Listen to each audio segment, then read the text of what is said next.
So I know I didn't know if I wanted to bring this up today, but I know I saw your good friend Bob Saget, who we just had on the show, He was just sitting there. just passed away. What was it? 2 days ago now? I don't know. The thing about that is I'm at a loss for words. I'm incredibly shocked. I wrote on Instagram. I think I got to tell him. I did tell him. We didn't. Bob and I consider him a good friend. I hope he considered me a friend. I know he did. That's why he showed up whenever I called him. You know, we started out together over 40 years ago, and not together, but that's when we met.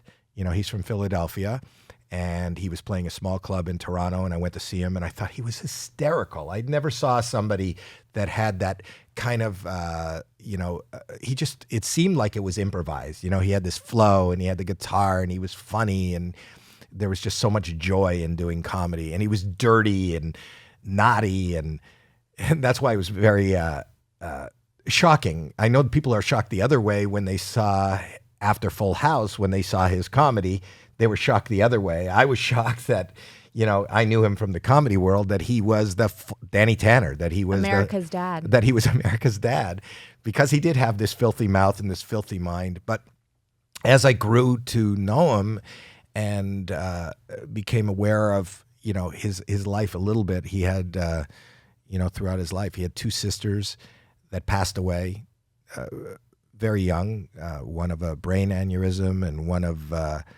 scleroderma. And, you know, he was such a great spokesperson for scleroderma research, which I think just this year, he asked me to do a little video for. I did a little video. Me and Heidi Klum did a little video for him.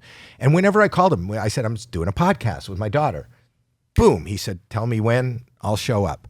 I know that you guys did a bunch of Instagram lives together too. We did Instagram lives during the pandemic, and even things that weren't broadcast. I would talk to him for hours about our families. He has 3 kids also, and he loved his wife, Kelly. And we would talk about family, and we would talk about, you know, things that were important, and mental health, and dealing with loss. You know, I did a thing for Just for Laughs with him where we talked about, how he coped with loss, and it was always with humor and dark humor, and he could make you smile at the toughest times. And I just can't, even as I speak here, I can't fathom that he's not there to call anymore, that he's not there.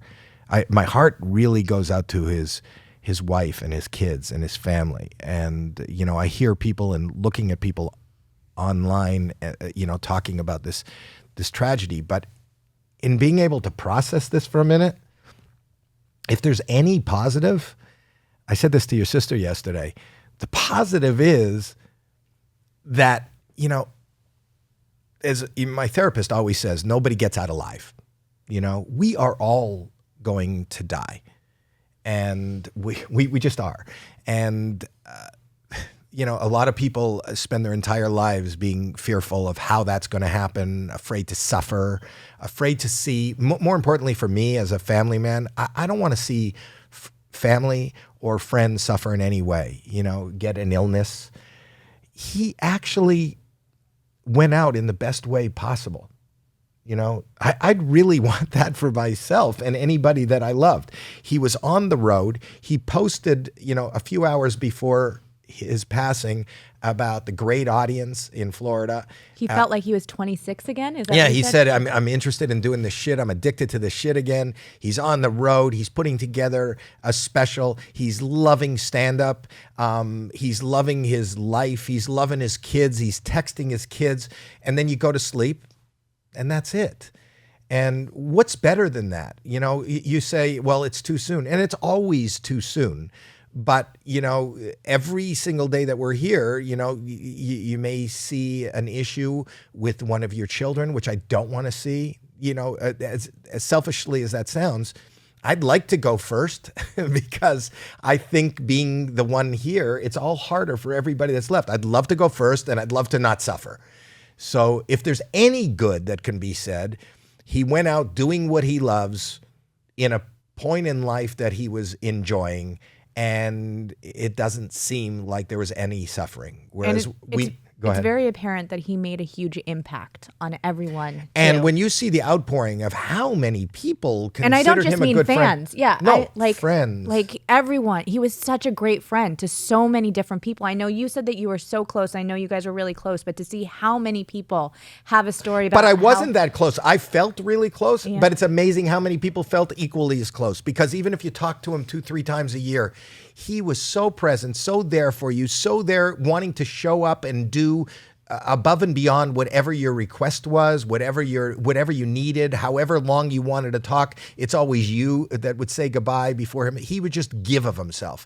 And, there are a few people that I've met. I'm in my mid-60s that are good and nice. I get to talk to them a little bit here on the podcast, some of my friends. He was one of the true people that we would look up to. And just to have him in your life for as little and as short as we all have and we all want longer is the gift.